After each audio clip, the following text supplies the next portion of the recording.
चल। Welcome to my channel 3x3 king master guys. मेरा welcome to my channel, subscribe and like करो and channel को कर दो लाइक एंड सब्सक्राइब। ठीक है, चलो मैं आपको बताना वाला हूँ ये सेकंड लेयर। चलो, ये तो फर्स्ट लेयर तो जानते ही रहोगी गाइस, ये देख चुके हैं। ये यहाँ पर कलर है और ये है, ये तुमको बता रहा हूँ। ये देखो गाइस, वहाँ पर लगना है, ये कलर लगाना है, ये यहाँ पर लगाना है। तो ये यहाँ पर है ना, ये यहाँ पर लगाना है, ये यहाँ पर लगेगा।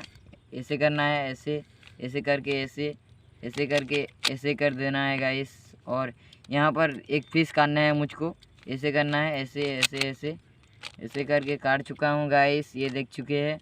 और ये वहाँ पर लगाऊंगा, ये पीस भी काटने के लिए मुझे पड़ेगा। चलो ठीक है, और ठीक है चलो गाइस, और ठीक है, फाइनली हो गया गाइस, देख चुके हैं। लाइक एंड सब्सक्राइब कर दो प्लीज़ गाइस, सपोर्ट करो किंग मास्टर को।